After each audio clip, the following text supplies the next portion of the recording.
So I haven't done a chicken coop video in a while, so I thought I would do one, kind of let you know what I've done to our coop, lovingly referred to as Coop Knox. I'll explain that here in a minute, but a couple of things that I've done to make my life easier, because we're all busy, and coming out here every day to feed chickens and give chickens water and all that stuff is not exciting. So let's go in here into the yard. So the yard's all fenced in and closed, so predators can't really get in easily. I don't want to say they can't get in, because they have and they do, but this one over here is in solitary confinement. She's an egg eater, and I work too hard to get my eggs, so I don't want her eating them. I want to eat them. So first thing I did here for Coop Knox, as far as making my life easier, is this feeder. I basically took a Rubbermaid commercial trash can, drilled some 3-inch holes in the bottom, and used some PVC, 3-inch PVC elbows, or 45-degree elbows, and put them in the bottom here for the chickens to reach in and grab some food. Let me show you what it looks like on the inside. So what I did is I took, and because the PVC pipe is flanged out for the pipe to fit on, I cut that off on the inside, so it doesn't quite stick down as far.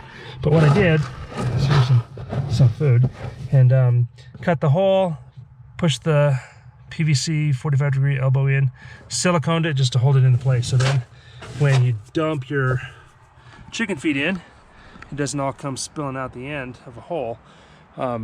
This bucket, or this trash can rather, will hold about 3 bags at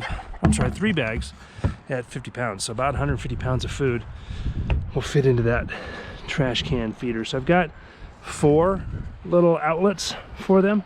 I could have done a 5th, but I got lazy and I only bought 4 elbows, so that's what we got. There's a little water spigot down here just because it used to be my water tank for the garden. So another thing I've done to make it easy on myself is a larger water.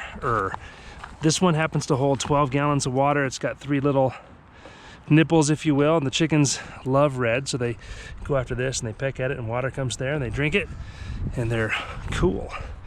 And then there's the water in there. I don't know if you can see it, but yeah, 12 gallons of water is what that holds, and I fill it up maybe once a week. The feeder I fill up probably once a month, so I'm not out here every day, and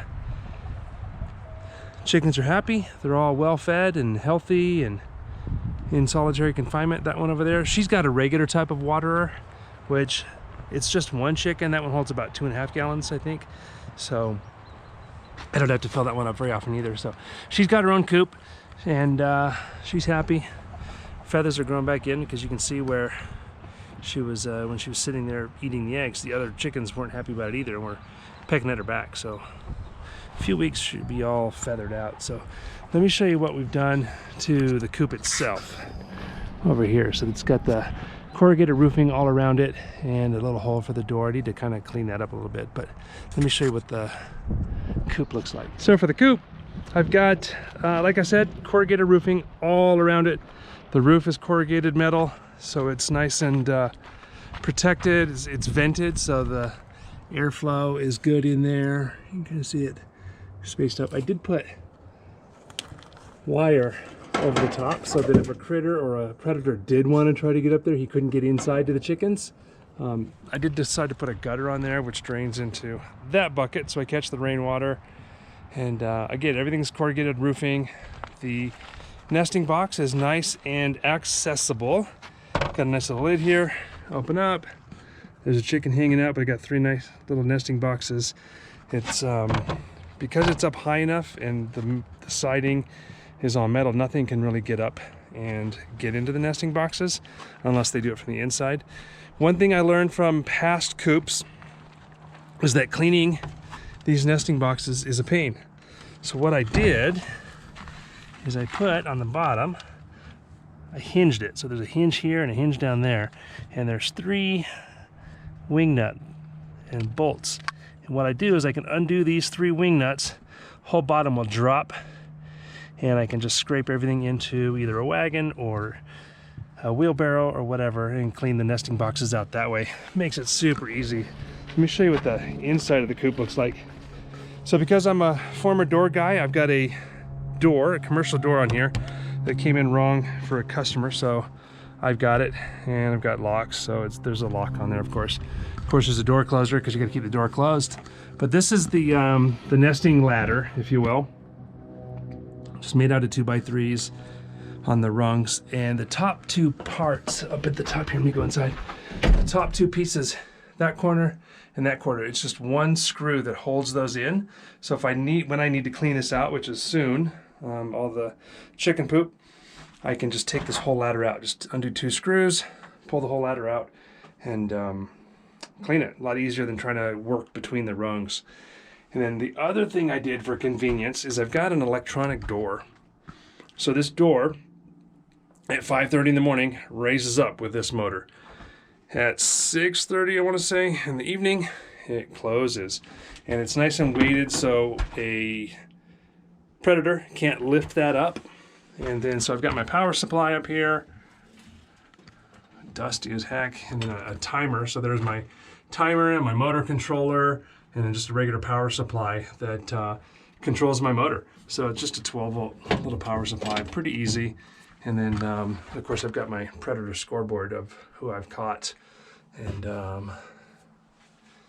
dealt with. So nothing last year and nothing this year. So you can kind of see 2019 was busy. 2020, a little bit. 2021, nothing. So I don't know if all the predators got COVID or what, but here's you can kind of see the metal fencing, basically leftover fencing that I used to keep the top closed in so that any predators, if they were to try to come up, they couldn't get inside. So, I mean, it's not pretty. It's all scrap plywood and stuff. Actually, this is old decking material that somebody gave to me that I used to have on my goat barn, which is now the walls of my chicken coop. So you can see it's not perfectly pieced and it's not completely airtight, but I did seal where I could with that expanding foam stuff. But yeah, this is the chicken coop. Kind of cool. Probably my best one yet. And there's Chicken. She's hanging out, doing her chicken thing. So those are some of the things that I've done to make my life easy. I've got the commercial door closer on here as well.